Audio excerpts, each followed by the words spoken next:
Ingin belajar bersama Buya Yahya kapanpun dan dimanapun? Dapatkan segera flashdisk MP3 Buya Yahya.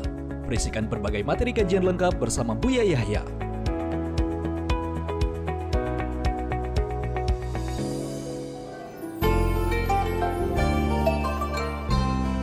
Assalamualaikum.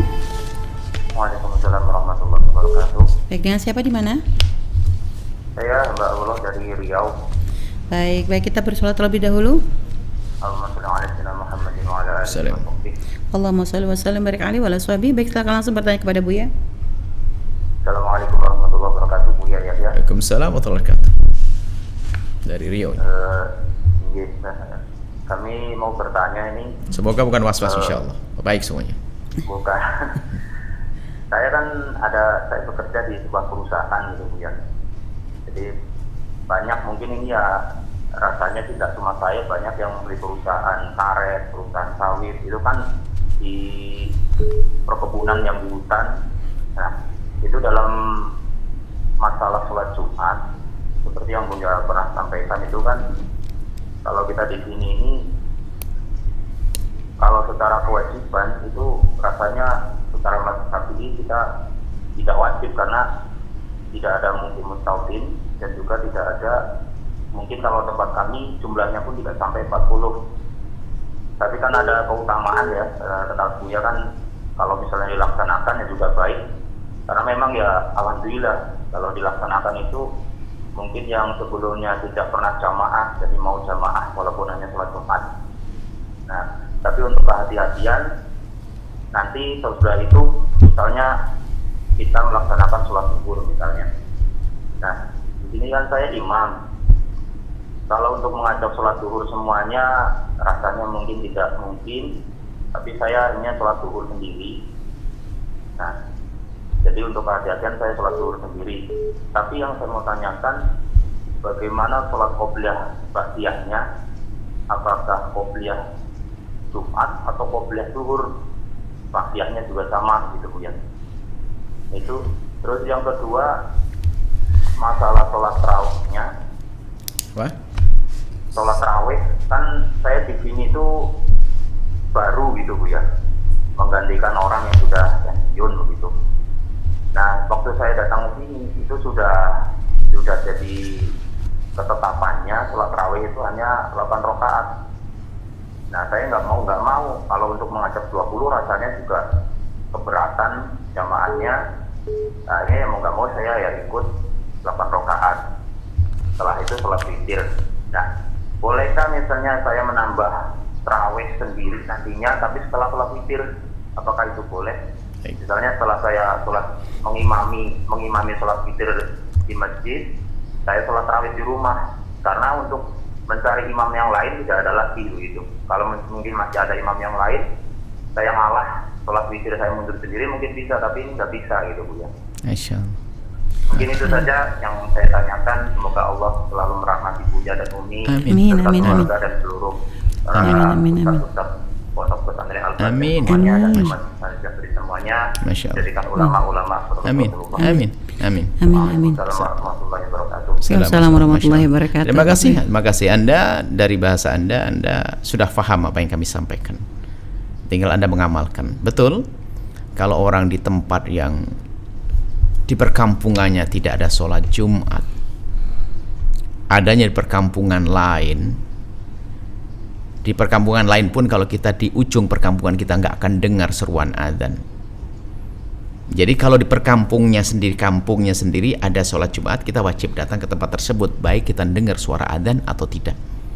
Tapi kalau adanya di kampung sebelah, kita baru wajib melakukan sholat Jumat kalau seandainya kita di ujung perbatasan kita bisa mendengar suara adzan tanpa mikrofon ya maksudnya. Itu hanya untuk mengukur perkiraan jarak saja. Jika ternyata kita tidak mendengar, berarti kan jaraknya lumayan jauh, nggak wajib Jumatan.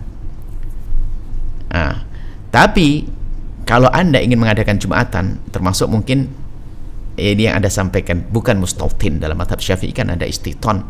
Istiton itu ada orang yang tinggal di sebuah tempat dan memang ya di situ sampai kapanpun, pergi kemanapun kembali ke situ, namanya mustautin. Ada muqimin, kami datang ke tempat Anda nginep 1 bulan, itu mukim, saya balik ke Cirebon. Nah, Anda pun mungkin yang bekerja itu banyak adalah mukimin, bukan mustaqim, mukim. Jadi orang yang tinggal di sebuah tempat lebih dari 4 hari, maka itu namanya mukim. Lah, bagaimana sholat Jumatnya seorang mukim? Memang dalam mazhab kita Imam Syafi'i yang dikukuhkan, mukimin tidak dianggap, tidak dihitung sebagai orang yang akan dihitung bilangan Jumatnya. Bilangan Jumat, bilangan dalam Jumatan. Yang dikatakan 40 itu adalah mustautin, mukim tidak.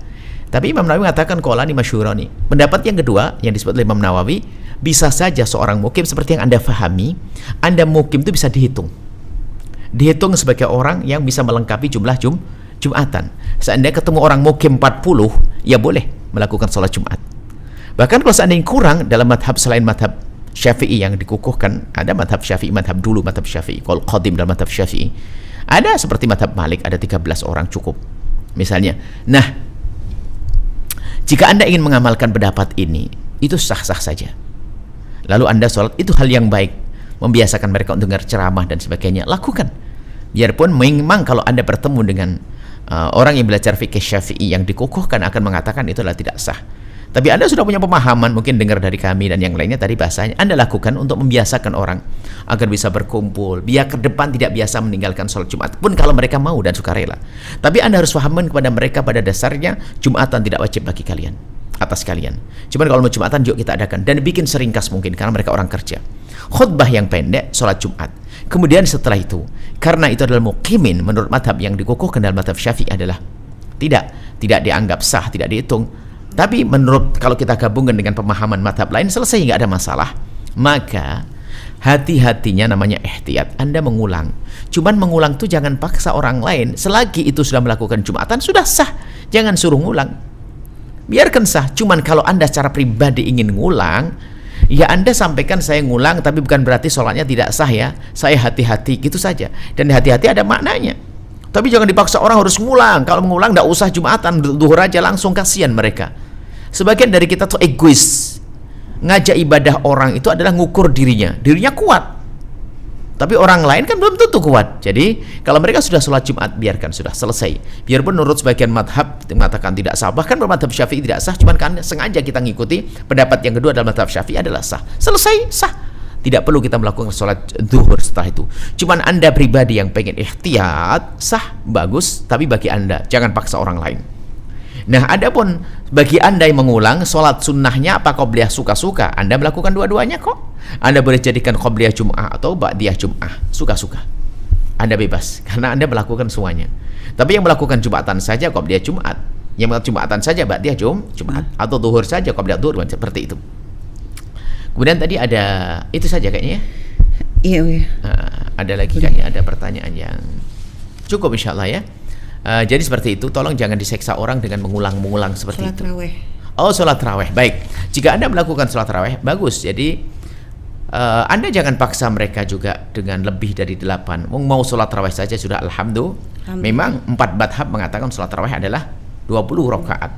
Ditambah witirnya, terserah berapa witirnya.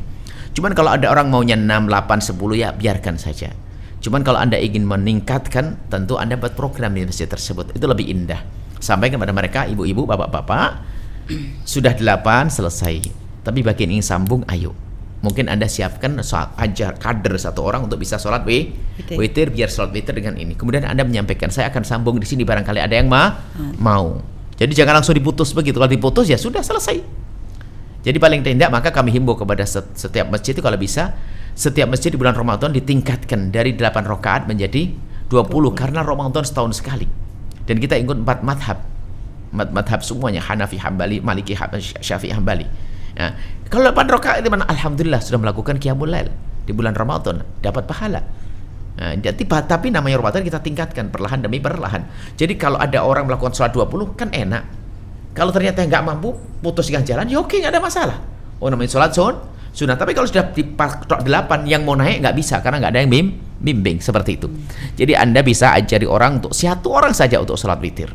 Kemudian Anda sholat melanjutkan taraweh selanjutnya.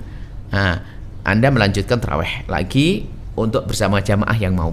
Nah, pertanyaan Anda, apakah boleh saya witir tengah-tengah, kemudian saya lanjutkan dengan taraweh? Oh, boleh-boleh saja.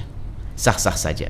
Tarawih Anda baru 8, setelah itu Anda witiran karena mimpin sholat, lalu Anda sambung tarawih setelah itu boleh. Tapi ingat, witirnya tidak ada diulang lagi. Allah a'lam bishawab. Baik, Masya Allah. Witir yang tidak diulang itu ganjilnya ya Bu ya? Ya, Tapi kalau tidak diulang.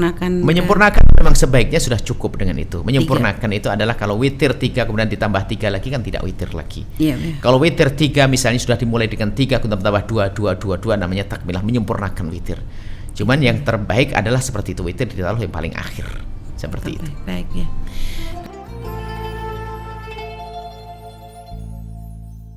Sahabat Al-Bahjah TV, setelah menyaksikan video ini, jangan lupa bersolawat kepada baginda Nabi Muhammad. Shollu ala Nabi Muhammad. Allahumma sholli alaihi wa ala alihi wa sahbihi.